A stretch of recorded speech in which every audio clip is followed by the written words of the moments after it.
What's up guys, it's Stylo here and welcome back. Now this is my third part of my little mini updates on the Survive the Nights game, which is eagerly anticipated by myself and by a few of my friends, and it seems to be like quite a few of you guys, which for those of you that have been keeping watching my Survive the Nights update videos, thank you for watching. And yeah, we are all severely disappointed that it was not released in February when it was said it was going to be for stress testing, which really sucks.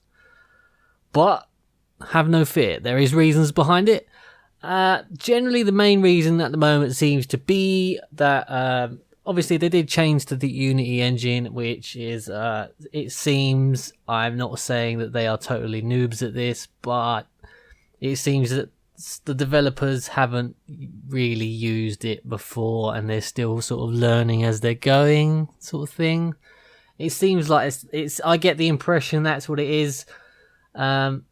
Obviously, because I'm gonna read a quote for you guys. It says, I'll start with this one, but it's not the first issue. The next issue with using Unity is that their culling system, which is also very good, they state, isn't specifically designed for large worlds, which is going to be a slight problem when the island is going to be 64 square kilometers, which is quite a large area.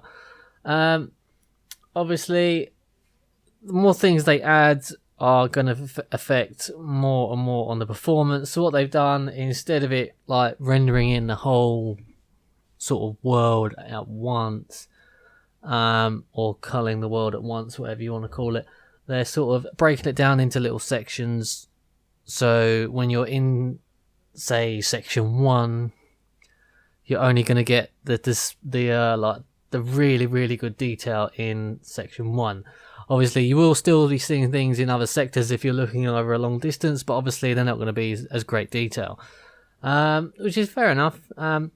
But the main issue seems to be is the fact that they're trying to make it so that it's a level playing field for every gamer, no matter what end of console, no matter what end of gaming rig you've got, or even if it's not a gaming rig, if it's just a standard box PC, then they're trying to make it a fair playing field for everyone. And the fact that, for example, in DayZ standalone, you can turn off grass, which obviously doesn't turn off the grass completely, but it sort of, there is nowhere near as much grass as, say, if you have it on high. Obviously, so the people that are playing on DayZ standalone with the high-end rigs can obviously turn everything up full whack, and they can, if someone's hiding in a ghillie suit, in the distance, you definitely won't stand a chance of seeing them, or even if they're really close, you won't really stand a chance of seeing them. But if you turn that grass down and some of the effects down, you can clearly see like someone in a ghillie suit lying down, and it's really annoying when that happens, because even if you have a gaming rig, like a decent rig, and someone wants to cheat, they can just turn that down, and it's really like it can sway the tide of a battle like in an instant.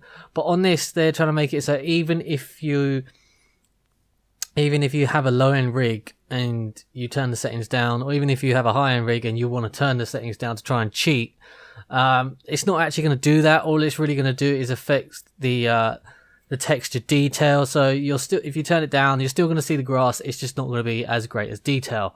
So I personally think that's really good in terms of like, because obviously there's going to be battles. No matter what people say, oh, I'm going to be friendly. There's going to be people that just want to shoot you in the face and take your gear.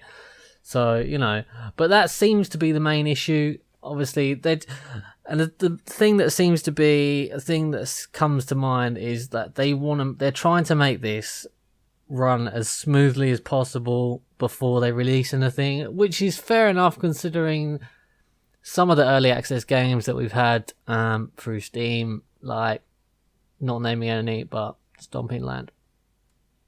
Obviously, it's slightly different because they took the money and ran, but even when they just released it, it was still a pile of garbage. Yes, it was still a pile of garbage. And another example is The Forest. That game is a pile of garbage, even though me and a couple of friends were really excited when that was released because it looked really so cool. It had so much potential, but pile of garbage. But anyway, yeah, that's the status at. There still isn't really a definitive date as to when, it's going to come out. I'm hoping, within the next 2 months. I'm hoping. I mean, I am still not pestering, but I do still ask quite a lot, you know, any news on when it might come. And JT, one of the developers, is keeping me informed. But yeah, another thing, if you guys are backers and you haven't received a survey, don't worry. They will be emailing out codes or links to the download or whatever it's going to be, however they're going to do it. You won't be forgotten, so just bear that in mind. Obviously, they're only a small team, and they're trying to do the best they can, and it is pretty much that's where they're at. So yeah, like I said, Roundup is, you know, they're trying to make things fair, and there is no date, not even really a hint of a clue as to when the stress test may be. But anyway, guys, if you like the video, please like and subscribe, and I'll be keeping you guys up to date with as much information as I can get. And I'm sorry there isn't any more actual gameplay. They just haven't released any, you know, and no one's had a chance to really test it. So thanks for watching, guys. Peace.